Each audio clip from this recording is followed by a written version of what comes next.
Assalamu alaikum.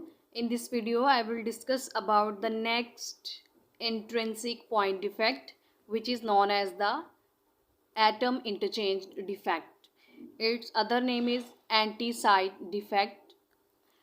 Basically इसमें होता क्या है कि एक एटम या पेयर ऑफ एटम या आयन दूसरे पेयर ऑफ एटम के साथ रिप्लेस हो जाता है, एक्सचेंज हो जाता है, मतलब वो उसकी जगह पे आ जाता है और दूसरा उसकी जगह पे आ जाता है।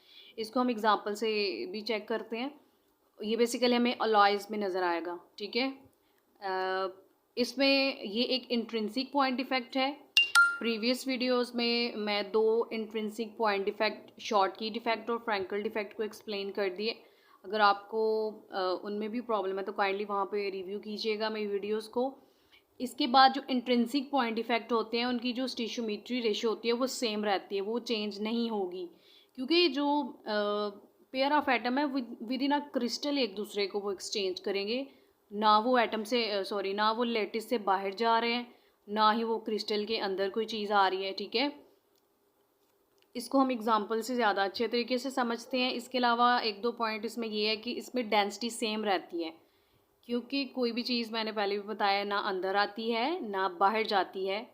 विद इन अ क्रिस्टल ही एक एटम दूसरे एटम को रिप्लेस कर रहा होता है, ओके, एक्सचेंज कर रहा होता है। और इसमें कंडक्टेंस भी चेंज नहीं होगी, क्योंकि किसी भी किस्म की वैकेंसी यहाँ पे जिस तरह फ्रैंकल डिफेक्ट में क्रिएट हुई थी यहाँ पे नहीं क्रिएट होगी, ना ही इलेक्ट्रॉन को मूवमेंट करने का यहाँ पे मौका मिलेगा, ओके। इसलिए कंडक्टेंस बिल्कुल चेंज नहीं होगी।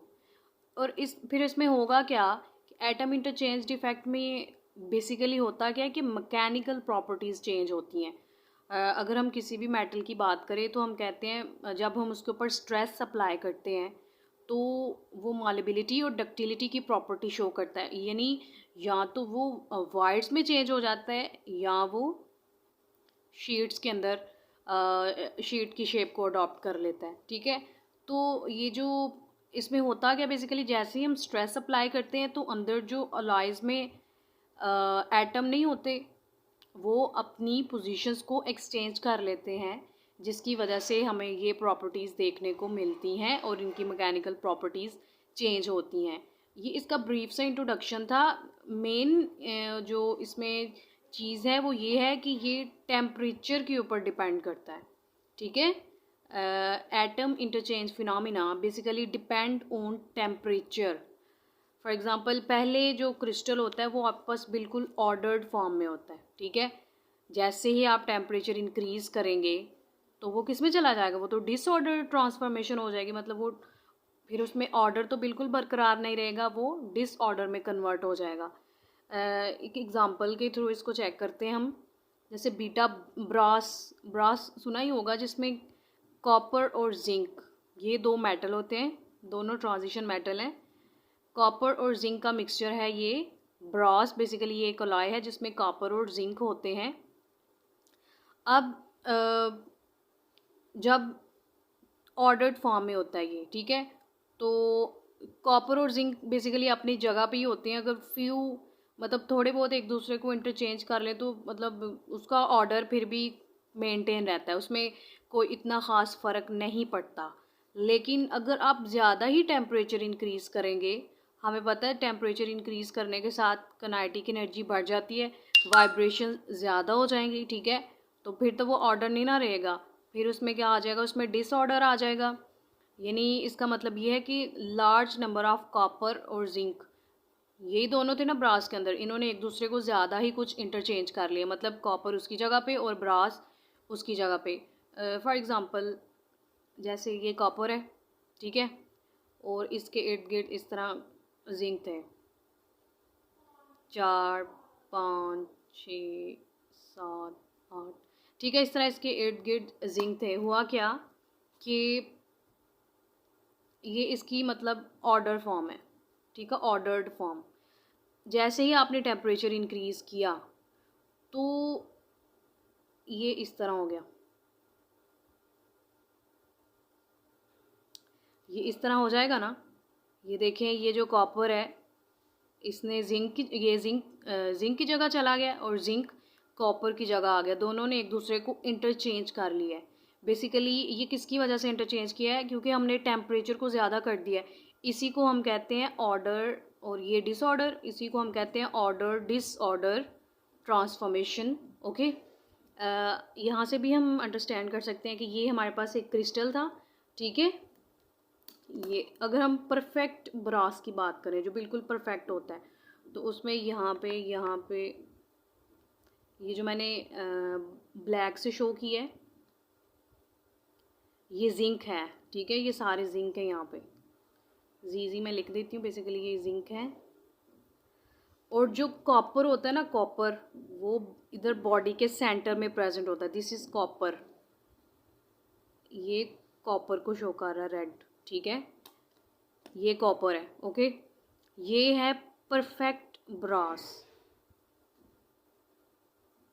लेकिन जैसे ही आपने टेम्परेचर प्रोवाइड किया और काफ़ी ज़्यादा टेम्परेचर प्रोवाइड कर दिया, तो फिर क्या होगा, वो जो कॉपर बॉडी के सेंटर में था ना, वो यहाँ पे चला जाएगा। इधर जिंक था ना पहले, जिंक वो उसकी जगह चला गया है, और जो जिंक है वो यहाँ पे आ गया है इस सेंटर में, ठीक है। क्रिस्टल के सेंटर में आ गया जिंक, और बाकी जिंक अपनी जगह पे हैं ये वाले। ओके, तो बेसिकली एक एटम ने दूसरे एटम को चेंज कर लिया, इसीलिए इसको कहते हैं एटम इंटरचेंज डिफेक्ट। डिफेक्ट तो आ गया ना, ये परफेक्ट ब्रास है, ये इम्परफेक्ट ब्रास है। ओके, क्योंकि परफेक्ट स्ट्रक्चर तो इस तरह होना चाहिए था, लेकिन आपने टेम्परेचर इंक्रीज़ कर दिया तो ये रिप्लेसमेंट हो गई, ठीक है। एक और चीज़ है कि परफेक्ट ब्रास में कॉपर का कोऑर्डिनेशन नंबर 8 होता है, ठीक है। उसके इर्द गिर्द 8 जिंक होते हैं, लेकिन इम्परफेक्ट ब्रास में कॉपर का कोऑर्डिनेशन नंबर 6 होता है। Important thing to be noted, coordination number. Okay, असल में उसका कोऑर्डिनेशन नंबर 8 ही होना चाहिए था। इसी तरह एक और एग्जांपल हम दे सकते हैं कॉपर गोल्ड अलॉयज़ की। तो इनमें क्या होता है कि गोल्ड जो है वो कॉपर की जगह पे चला जाता है और कॉपर गोल्ड की जगह पे चला जाता है। तो बेसिकली ये कब होता है, जब हम टेम्परेचर को इंक्रीज़ करते हैं, इसीलिए इसको कहते हैं एटम इंटरचेंज डिफेक्ट। ओके, ये तो हमने ऊपर बात की थी मेटल्स की, ये सारे मेटल्स थे ना। अब हम मूव करते हैं कुछ नॉन मेटालिक सॉलिड्स में भी इसको हम ऑब्जर्व कर सकते हैं। उनमें हमारे पास कौन आएगा, मतलब आयरन में ऑब्जर्व कर सकते हैं, कोबाल्ट में, मैंगनीज में, ठीक है। इनके अंदर आप ऑब्जर्व कर सकते हैं एटम इंटरचेंज डिफेक्ट के फिनोमिना को भी। जैसे होता क्या है इसमें कि ये है एक स्पाइनल क्या है, स्पाइनल बेसिकली एक मिनरल है, ठीक है, जिसका ये फार्मूला है मैग्नीशियम। एक मैग्नीशियम है, 2 एल्यूमिनियम है और 4 ऑक्सीजन है। और इसका अगर हम स्ट्रक्चर की बात करें पूरा, मतलब किस तरह का ये, तो इसमें क्यूबिक क्लोज पैकिंग होती है बेसिकली, ठीक है। इसको कहते हैं क्यूबिक क्लोज पैक्ड एरे, मतलब इसमें क्यूबिक क्लोज पैकिंग है। ये स्पाइनल है और ये एक मिनरल है, ठीक है। ओके, ये जैसे कि मैंने पहले बताया कि ये एक मिनरल है, ठीक है। अब ये देखिए मैग्नीशियम, अगर मैं इसका जनरल फार्मूला लिखना चाहूँ तो इसकी जगह मैं ए लिख सकती हूँ, ये ए है। एलुमिनियम 2 थे तो ये बी, इसको B2 कहेंगे क्योंकि 2 हैं। और ये ऑक्सीजन, यहाँ पे ऑक्सीजन ही रहेगा तो ये 4 है, ठीक है। ये एक स्पाइनल था जो बेसिकली एक मिनरल था। अब ये जो ए वाली पोजीशन है, यानी जो जो मेटल ए पे है ना, उसने टेट्राहेड्रल साइड्स को ऑक्यूपाई किया होता है। जो मेटल बी पे है, मतलब एलुमिनियम, उसने ऑक्टाहेड्रल साइड को ऑक्यूपाई किया होता है। यही यहाँ पे इम्पॉर्टेंट चीज़ है कि ए वाला जो, मतलब जो मैग्नीशियम है यहाँ पे बेसिकली उसने टेट्राहेड्रल साइड को ऑक्यूपाई किया होता है, 1/8 टेट्राहेड्रल साइड को ऑक्यूपाई किया होता है। और ये जो एलुमिनियम है, इन्होंने हाफ ऑक्टाहेड्रल साइड को ऑक्यूपाई किया होता है। ये 1/8 साइड्स को ऑक्यूपाई करता है और ये हाफ ऑक्टाहेड्रल साइड्स को ऑक्यूपाई कर लेता है। अब इसी तरह हम ये देखें, ये यहाँ पे 3 कोबाल्ट हैं और 4 ही ऑक्सीजन है, लेकिन इसका स्ट्रक्चर भी बिल्कुल स्पाइनल की तरह ही होगा। वो कैसे, ये देखें, ये 1 कोबाल्ट ठीक है, ये ए वाली पोजीशन पे एक ही आएगा ना, एक, ये 3 है, एक इधर चला गया और 2 ये वाले, क्योंकि B2 है, और ये उसी तरह ऑक्सीजन 4। इसमें इसमें कोबाल्ट का ऑक्सीडेशन नंबर +2 होगा, इसमें कोबाल्ट का ऑक्सीडेशन नंबर +3 होगा, ठीक है। और इसी तरह ये Mn3O4, मतलब ये कौन सा डिफेक्ट आपको शो करते हैं, ये एटम इंटरचेंज डिफेक्ट के बारे में बात कर रहे हैं, तो ये वही डिफेक्ट शो करेंगे, ठीक है।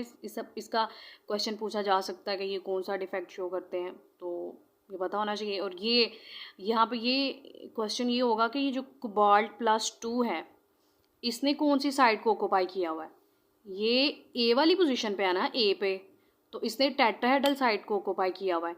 इसी तरह ये जो कोबाल्ट +3 है, ये वाला +3 में इसने ऑक्टाहेड्रल साइड को ऑक्यूपाई किया होगा, क्योंकि ये बी पोजीशन पे है, ओके।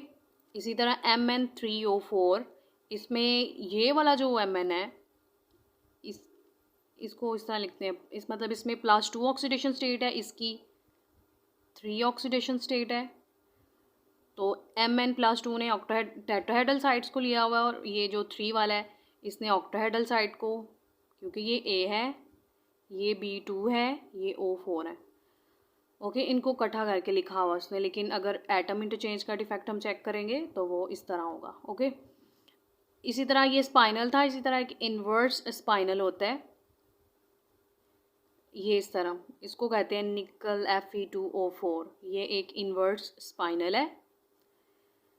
इसमें क्या होता है, ये उसी तरह A, B2 और O4, उसमें हमने कहा था कि ए ने टेट्राहेड्रल साइड्स को ऑक्यूपाई किया होता है, ठीक है, और बी ने ऑक्टाहेड्रल। इसमें क्या होता है कि इसमें जो ए है ना, ए वाला जो ए यानी यहाँ पे जो निकल है बेसिकली,